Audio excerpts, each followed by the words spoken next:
semua pilihan, Bang. Kalau mereka mau segera bergabung ke dalam, ya mereka ingin demi kemajuan bangsa dan negara tadi kata Pertama Nasdem. gini, pemilu presiden itu kan tiap 5 tahun adalah proses konstitusional cara kita merekrut pemimpin bangsa ini. Dan diatur juga bahwa setelah KPU itu ada proses di MK. Ya, jadi semua itu proses konstitusional dalam konteks koridor negara hukum.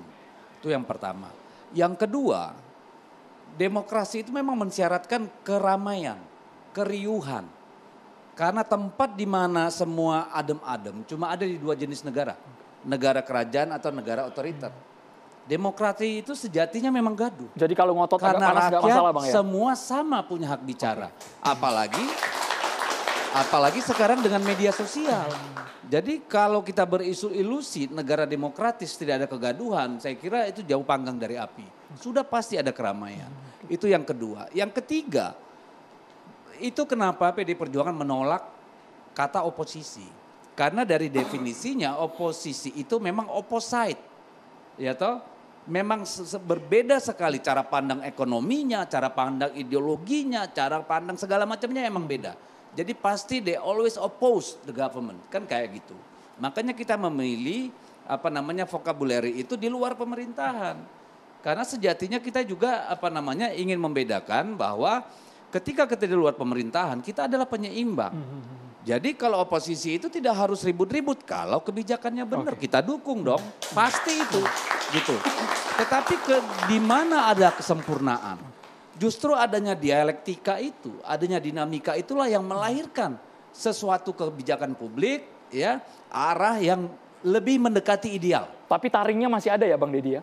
Ini bukan soal taring, this is about ideas.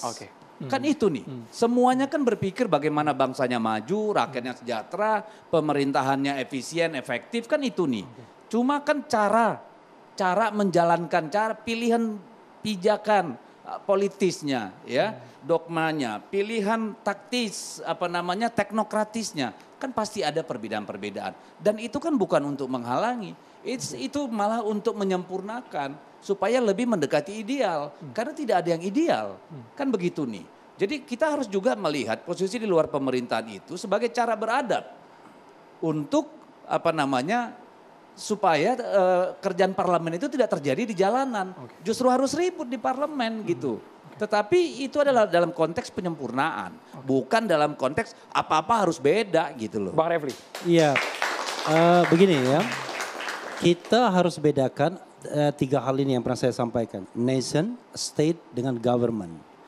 Sebagai bangsa nation, ya kita harus bersatu, ya kan, persatuan Indonesia. Sebagai bangsa, sebagai negara, state, kita harus bersatu. Bangsa Indonesia, negara Indonesia. Tapi government itu ya tidak semua orang harus masuk government. Ada yang memerintah di eksekutif, ada yang di legislatif, ada di yudikatif. Bahkan ada yang tidak di 3 ranah itu. Dan kita tidak bisa mengatakan bahwa Indonesia ini habis oleh partai politik. Yang di luar partai politik masih ada. Jadi ada government, ada political society, ada civil society juga. Karena itu mengatakan bahwa wah kita nggak mau ribut-ribut, kita bersatu dan lain sebagainya. Itu kan baru omon-omon di sekitar orang yang punya kursi kekuasaan. Belum omon-omon yang melibatkan rakyat banyak. Itu yang harus kita pahami. Yang kedua adalah yang namanya pemilu ini adalah alat untuk ngecek. Check and recheck. Apakah Anda masih dipercaya atau tidak. Deddy Sitorus, Mbak Irma, kemudian Habib. Ini kan dicek oleh rakyat. Dengan asumsi bahwa benar ya terpilihnya, tidak money politik dan lain sebagainya, bekerja untuk demokrasi. Lalu masyarakat ngecek, oh ternyata Deddy selama 5 tahun baik, saya pilih kembali. Nah itulah sarana yang sah. Ternyata Prabowo, let's say kalau kita ngomong 58%, oh ternyata dia bagus, saya pilih dia. Oh ternyata dia tidak bagus, dia tidak terpilih. Itu sarana. Reward and punishment itu bukan dari kita yang mempanis dia, mana ada elit mempanis. Yang punishment itu rakyat. Ya kan? Ketika rakyat misalnya melihat, tentu dengan suara yang genuine ya, bukan suara yang kemudian direkayasa. Ketika rakyat melihat P3 tidak baik, tidak jelas konsepnya. Ini partai Islam tapi kok membelanya tidak arus kanan misalnya. Lebur dia, tidak lolos parliamentary threshold. Nah itulah yang namanya punishment. Jadi kalau sekarang hari ini masih ada PDIP, masih ada Gerindra, masih ada Nasdem, ya jangan bangga dulu. Besok dari partai nomor 1 bisa menjadi partai paling buncit, bahkan lebur, tidak ada di parlemen kembali. Nah itulah yang namanya sarana demokratis untuk mengecek apakah rakyat masih percaya atau tidak sama kita. Cek dan recheck dari rakyat. Ya, jadi omon-omon dalam demokrasi biasa aja. Kita kan berbeda pendapat bukan berarti kita berkelahi. Oke. Yang Bu Irma justru yang jadi masalah adalah ketika berbeda pendapat dengan pemerintah dilaporkan ke Bareskrim, ditangkap. Nah itu menjadi masalah. Tolong Komisi 3 kita dibantu soal seperti itu. Bu Irma Suryani. Ya. Saya ingin sampaikan begini, anak-anakku semua, demokrasi itu bukan berarti bisa bicara sebebas-bebasnya. Karena demokrasi itu harus menafikan hukum dan keadilan. Nggak ada demokrasi tidak ada hukum, nggak ada demokrasi tanpa keadilan. Justru karena demokrasi itu kita butuh hukum dan keadilan. Itu yang pertama. Oleh karena itu, maka nggak boleh juga orang seenak-enak udelnya ngomong misalnya goblok, dungu, bajingan, segala macam itu nggak boleh. Apalagi seorang akademisi misalnya. Apalagi seorang tokoh masyarakat. Yang dimaksud siapa Ibu Irma? Sepertinya nggak ada Bu. Saya nggak ingin bicara siapa yang dimaksud. Kita juga nggak ingat lagi Bu itu. Rakyat pasti sudah tahu. Okay. Ya, rakyat pasti sudah tahu. Saya ingin mengkritisi ini karena apa? Karena mengkritisi itu nggak perlu harus dengan caci maki. Bisa seperti yang disampaikan Dedi tadi, saya setuju sekali tadi soal misalnya tentang bagaimana menjadi oposisi. Tadi Dedi menjabarkan dengan sangat baik menurut saya. Dan itu diskursus yang harus tersampaikan ke publik. Okay. Itu yang harus kita ajarkan kepada adik-adik kita hari ini di sini. Kita harus akui itu diskursus yang bagus. Tapi yang kedua, yang ketiga saya ingin sampaikan begini.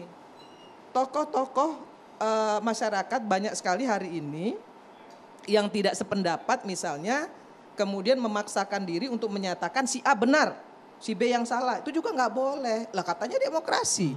Kalau mau bicara demokrasi artinya semua pendapat itu harus dihormati. Akomodir. Oke. Nih saya sedikit luruskan sebentar, tadi. Saya belum selesai. Saya belum selesai.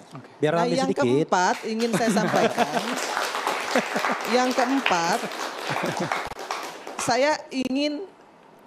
saya berharap ya tokoh masyarakat, tokoh politik, akademisi dan lain sebagainya itu justru harusnya memberikan diskursus yang konstruktif kepada masyarakat apalagi kepada mahasiswa.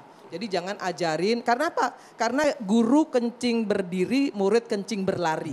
Jadi jangan pernah sampaikan kepada kepada anak-anakku, kepada masyarakat Indonesia kalimat-kalimat yang menurut saya tidak beradab. Bicara etika tapi dia sendiri tidak punya etika. Jadi nah, itu juga nggak boleh. kita tidak ada bicara mengenai kalimat-kalimat itu di sini dari tadi ya. Enggak. Tetapi salah. Jadi Refli sabar dulu.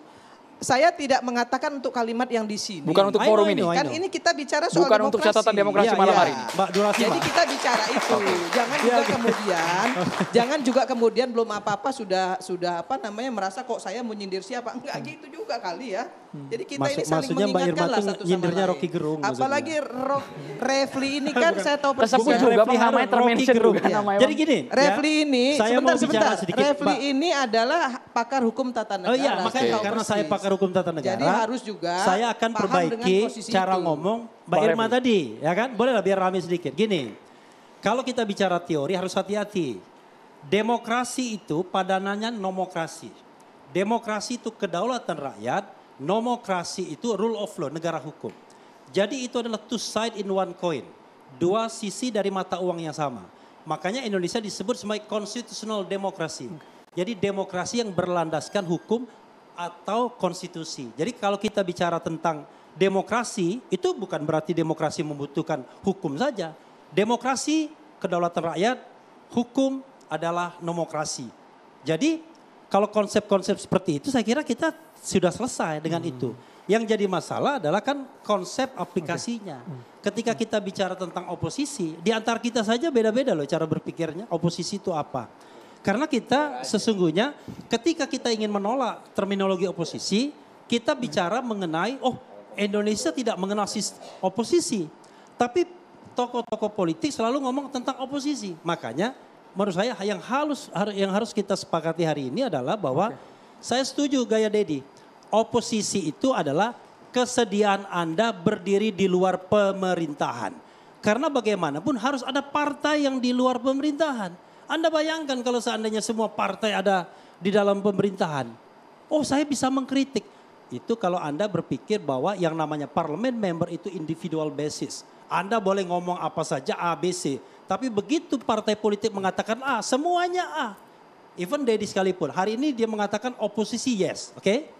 Tapi begitu nanti partai politik mengatakan, oh no, kita tidak di luar pemerintahan, kita masuk.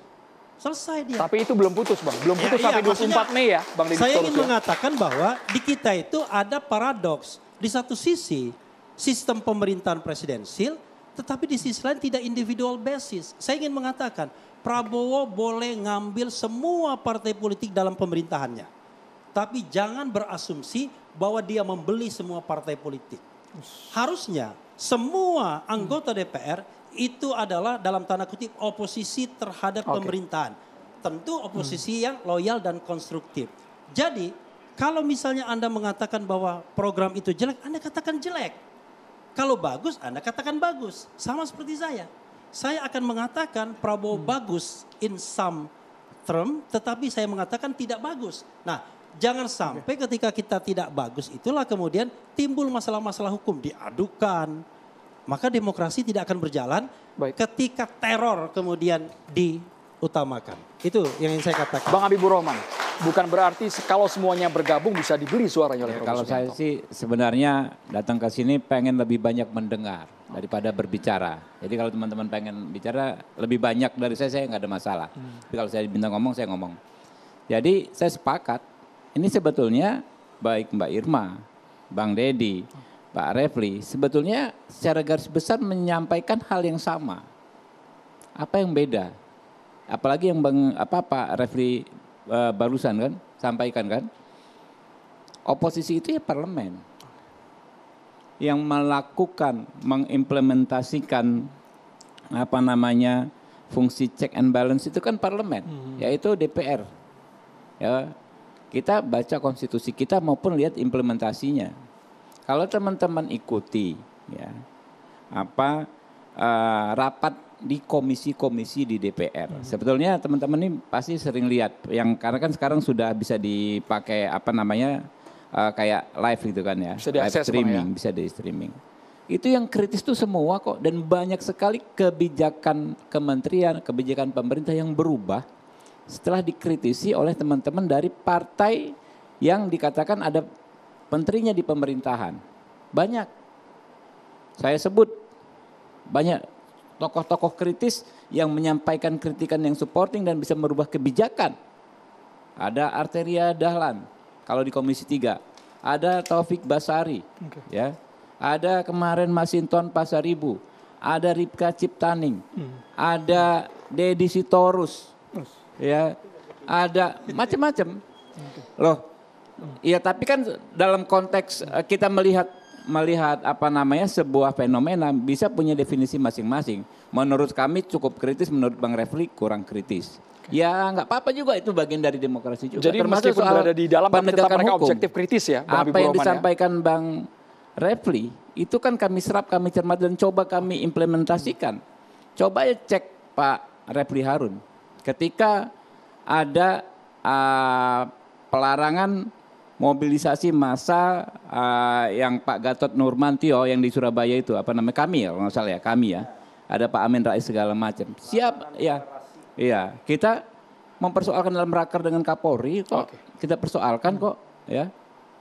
Kami waktu itu sudah di pemerintahan gitu kan, dan pada akhirnya ada semacam perbaikan dalam handling kasus-kasus tersebut, setahu saya ya. Jadi ya tentu nggak akan semua bisa memuaskan ya. Ya, tapi juga Ya, itu di pasti. Surabaya terjadi, di Taman Makam Pahlawan Kalibata terjadi lagi hal yang sama kan? Iya betul Pak, itu dia Pak Refli, kami terus meminta masukan dari tokoh-tokoh seperti Pak Refli Harun ini gitu kan ya. Tentu nggak akan 100% memuaskan Pak Refli Harun kan. Ya nggak akan pernah mungkin ya. Baik, Bang Habibur Tapi Rahman. kami Kita juga tunggu bersama coba Bang maksimalkan Habibur peran kami ya, kami yang di DPR ini maksimalkan sebagai yang disampaikan oleh Pak Refli fungsi tadi cek dan recheck sebagai tetap bersama. oposisi Sama halnya seperti terhadap KPD Perjuangan pemerintahan, nanti. gitu. Kita tunggu bersama Bang Deddy Sitorus, tapi kita harus jeda hanya di Saatnya Demokrasi pemirsa.